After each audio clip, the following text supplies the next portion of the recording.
You want to support Roland Martin Unfiltered? Be sure to join our Bring the Funk fan club. Every dollar that you give to us supports our daily digital show. There's only one daily digital show out here that keeps it black and keep it real as Roland Martin Unfiltered. Support the Roland Martin Unfiltered daily digital show by going to RolandMartinUnfiltered.com. You can make this possible. Coming up next, we're going to talk about should Juneteenth become a national holiday.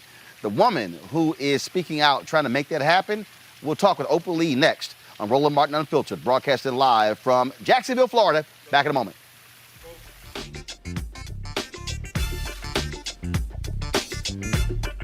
Martin! I grew up wanting a lot of activities in my neighborhood that was in close proximity. You know, my mom wasn't always there, so I didn't always have a ride to places. And, you know, you want to be able to walk down the street and get to something that's some food for your soul in your community. You know, I relish, the days of being in Clarksdale, Mississippi, and when I had to go out there and live with my people, they had actually black-owned corner stores.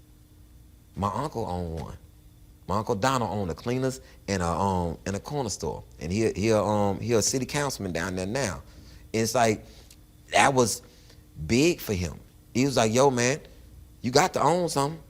Got to own something." His wife was named Louise. It always killed me. I used to call him George Jefferson. And his name was Donald because his wife was named Louise, and that was big to see my family own and stuff, and it just cultivated what my dad told me.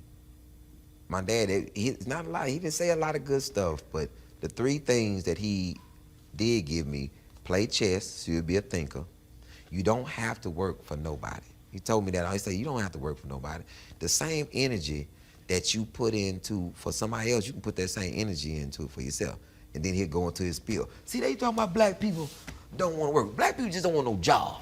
You know what I'm saying? We don't work for nobody else. We want our own stuff. That's it. Give me my own stuff. I come to work every day. You know what I'm saying? he going to his own spiel. And like, I don't work for anybody. I'm Deion Cole, and you're watching Roland Martin Unfiltered. Stay woke.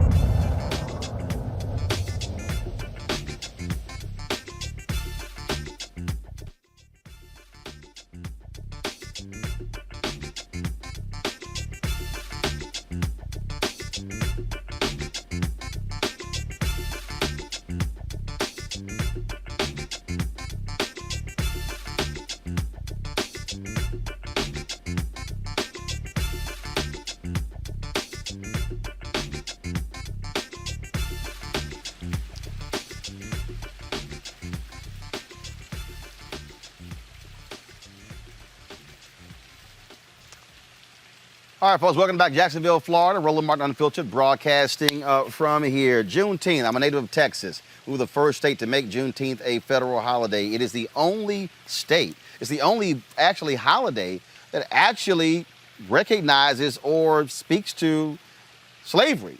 Now, keep in mind, we're celebrating a holiday where black people in Texas found out 2 years late, okay, 1865.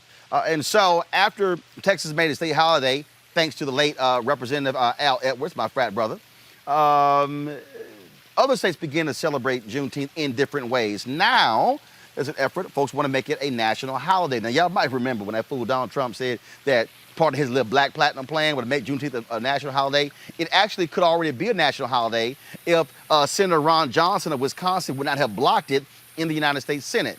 Well, Opal Lee, many call her the grandmother of Juneteenth.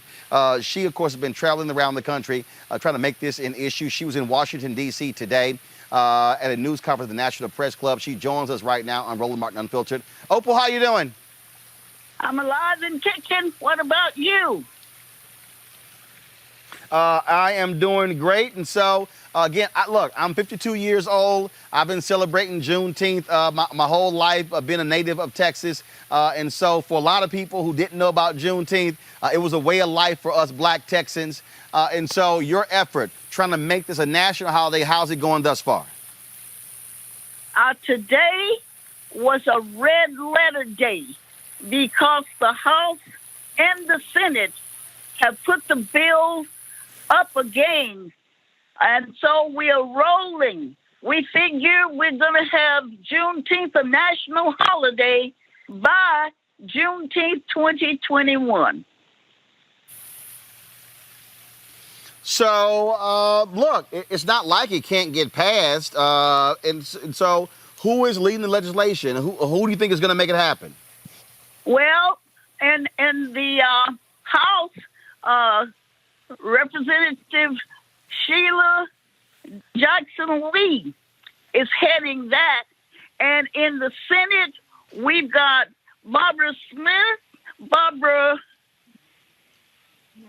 Tina Smith, I'm sorry, and Martin, and Cornyn. Those are the ones in the Senate who are backing it. So, again, it is something that's important, but beyond Cory just... Booker. Go ahead. You said Senator Cory Booker. Go ahead. He's the one backing it, too. So all these good people, it means that soon and very soon, we're going to have it a national holiday. And the fact that some 49 states have some type of celebration of Juneteenth, and all overseas. So it's long overdue. I certainly agree with you. It is long overdue. We appreciate all the work that you're putting into traveling this country, trying to make Juneteenth become a national holiday. I thank you for letting your viewers know, and we need everybody and his daddy to go and sign our petition, to Juneteenth.us and find the link where they can sign the petition, and that will make us have another 1.5 million signatures to take to Congress, and they won't think it's just one little old lady and her group trying to make it June holiday. All right, then. Opal Lee, I appreciate it. Thanks a lot. Thank you. Love you. Thank you. Love you as well. You take care. Greg Lee, I want to start with, Greg Carr, I'm sorry, I want to start with you. From a historical standpoint, again, when you think about how this country has frankly ignored the reality, the impact of slavery in this country, people of African descent, when you look at what this, like in many ways, what this country has done to acknowledge the Holocaust, which didn't happen here, it happened in Germany. And I know some look at Juneteenth from a festive standpoint, but because when blacks found out they were actually were free, what value do you see, Dr. Carr, in Juneteenth becoming a national holiday in the United States? I think the value is to white people, and that's not a bad thing. If you want to have a country, you have to create a national identity. This country doesn't have one. It's not a nation. It's a state with many different nations in it. Juneteenth is a ritual that many of us, and you've been doing it your whole life as a Texan, many of us have always celebrated with Kwanzaa. Emancipation Day used to be, now Watch Night into January 1st, so forth and so on.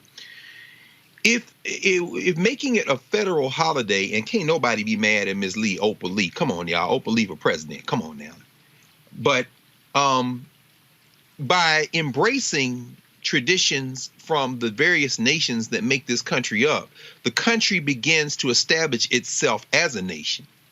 So, Ron Johnson, a human joke who will soon be washed away with the Senate election in 2022 in Wisconsin. Ron Johnson is standing for the country in his mind. This is a white man's country in Ron Johnson's rotting mind. And as he dies and turns to dust, along with that mentality, he will be replaced by those who will continue to celebrate the things that they hold dear to themselves, meaning that the only thing in question will be whether or not this country will expand itself in a way to share in these rituals so that then that can be used as symbolic momentum to generate symbolic momentum for the type of deep structural change that has to happen in order for this to remain a country. So really passing Juneteenth as a national holiday would benefit white folk as much as it would black folk, because we're going to celebrate it anyway. Erica. Well, I have to say, just looking at Mother Opal Lee, and I did watch the event at the press club. One of the things that stood out to me was that this is a woman that is in her 90s that is still civically engaged. And if the message of civic engagement had to look like a person, it would be Mother Opal Lee, who has not only traveled the country, but has walked and that knows the legislators who are key in order to making bill pass. I think that Miss Lee should really convict people who are not engaged in the semblance of democracy that remains of not doing anything. If you have someone who is in her 90s that has seen this country through a lens that none of us has seen, but that is still moving, she's still pressing, she's still moving forward with that kind of bout of energy, everybody ought to be engaged. As much as you've talked about, Roland, throughout the years, the importance of the vote, the importance of being engaged, the importance of understanding how political power and the mechanisms of those work, we have that in Mother Opal Lee. And so I would say, and just end with this, one of the things that she said that really touched me, when she tore off her mask and got into the mic, I just want to repeat back. She said, "Never before have millions been aware of the atrocities that happened to the enslaved or the blatant disregard for human life that is now occurring, a residual effect of slavery and a carryover of a slave mentality that has a vice grip on all of America. Get engaged." One of the things that jumps out at me, Reese, when we talk about this conversation, the country has never wanted to confront its past. And make it a national holiday, you force America to have to say slavery once a year. You force America to have to require learning modules. You force America to have to confront it. And you force corporate America, who think they probably will salivate on this, to think they're going to come pimp us with Juneteenth. Let's be clear. I've been noticing all these corporations all of a sudden trying to embrace Juneteenth. But but who are you spending your money with?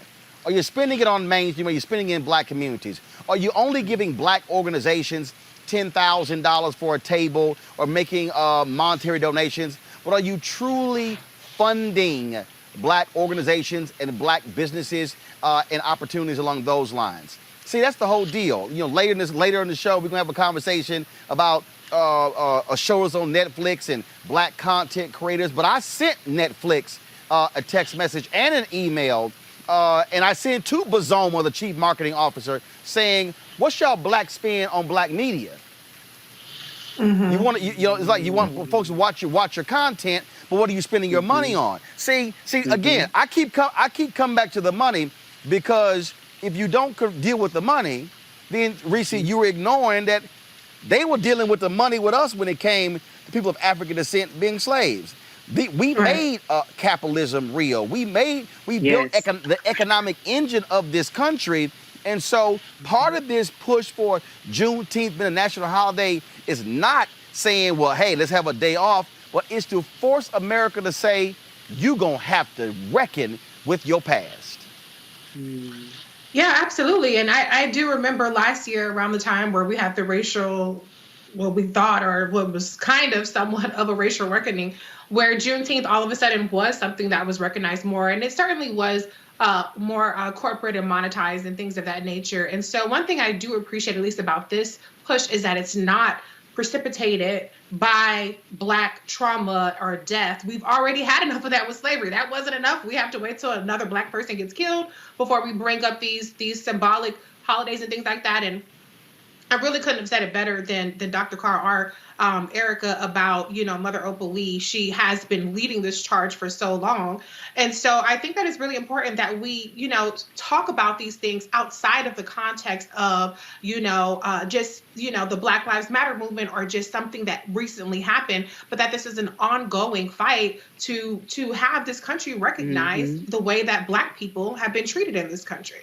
And the last thing I'll say is I want to shout out VP Kamala Harris, because she was one of the co-sponsors of this legislation in the last session of Congress last year. And so I'm interested to see what Majority Leader Schumer does, because, what Republicans have been able to do, at least while Mitch McConnell was the majority leader, was feign this whole filibuster, and then that was it. It was dead in the water. So I'm interested to see if Chuck Schumer refuses to get rid of the filibuster, how he's going to work around not having necessarily 60 votes. Juneteenth might have 60 votes because, as Mother Opal Lee pointed out, there are multiple Republican co-sponsors, particularly from Texas, with Texas John Cornyn. So there is something that maybe they can do. But, you know, it's only taken one person to block the George Floyd Justice and Policing Act, to block the anti-lynching legislation that Senator Kamala Harris and Cory Booker put together, and to block the Juneteenth legislation. And so I'm interested to see what is Majority Leader Chuck Schumer going to do so that you force people to take these votes, you force these debates, and you force an actual vote on the legislation and not letting one Republican hold things up and then we move on and change the subject. All right, folks, back to our Roland Martin Unfiltered video in just one moment. It's time to be smart. When we control our institutions,